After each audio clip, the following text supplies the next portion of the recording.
Hello दोस्तों, नमस्ते, hello hello hello सबको। तो आज मैं बात करने वाला हूँ अनलर्निंग। ठीक, तो हमें बचपन से ही बार बार बोला जाता है कि सीखो सीखो सीखो, learn new things every day, every year, या फिर हर 6 महीने में। पर लेकिन हमको कभी भी ये नहीं सिखाया जाता कि अनलर्न भी करना होता है। अब अनलर्निंग होता क्या और अनलर्न क्यों करना ज़रूरी है। तो मैं आप ऑब्वियसली मैं हिंदी बोल रहा हूँ, तो अब जो इस वीडियो के जितने भी व्यूवर्स होंगे वो इंडियन होंगे मे बी।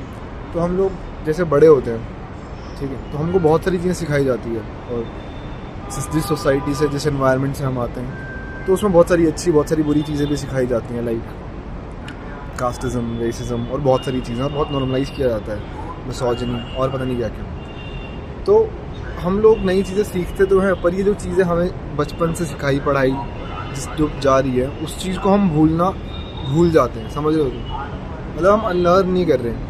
एक टाइम के बाद हमको लगता है कि हम सीख रहे हैं, बट लेकिन जो पुरानी चीज़ें हैं उनको बिना अनलर्न किए हुए आप नई चीज़ें कैसे सीख सकते हो? जब तक आप मिसोजिनिस्टिक हो या फिर जब तक आप कास्टिस्ट हो, तब तक आप इक्वालिटी के ऊपर या जो आप आगे जाके पढ़ने वाले हो अपनी पढ़ाई में, उन चीज़ों को उस नज़रिए से देख ही नहीं पाओगे, क्योंकि आपने अपने बचपन की जो सीख है, आपने बचपन की शिक्षा है, उसको भुलाया ही नहीं अभी तक। और मैं ये नहीं कह रहा कि मतलब आप सब कास्टिस्ट हो, बट लेकिन कहीं ना कहीं back of the mind subconsciously हमको ये सिखाया जाता है, ठीक है। और सिर्फ कास्टिज़म की बात नहीं है, बहुत सारी चीज़ों की बात है। जैसे कि शायद टॉक्सिक, बहुत लोगों के घरों में टॉक्सिक पेरेंट्स होते हैं, तो हो सकता है कि बचपन में वो जो बच्चा है वो थोड़ा गुस्सैल हो, थोड़ा ज़िद्दी टाइप का इंसान है, तो वो उस चीज़ को भी तो भूलना पहले चाहिए ना उसको, जब वो नई चीज़ सीख रहा है। तो ये चीज़ बहुत ज़रूरी है। तो अनलर्निंग इसे ही कहते हैं कि लाइक मैं अगर आपको एग्जांपल दूं, लाइक हम सब खुद को एक वेसल समझते हैं, चलो ठीक है, एक वेसल है। वेसल में हम बचपन से फ्रूट्स भरे जा रहे हैं, फ्रूट्स भरे जा रहे हैं, ठीक है।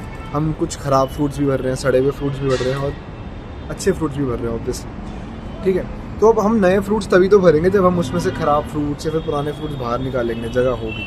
समझ रहे हो? तो कुछ नई चीज़ सीखने के लिए, एक दुनिया को नए नज़रिए से देखने के लिए, नए पॉइंट ऑफ व्यू से देखने के लिए, नए पर्सपेक्टिव से देखने के लिए हमको पुरानी चीज़ों को भूलना पड़ेगा, ठीक है।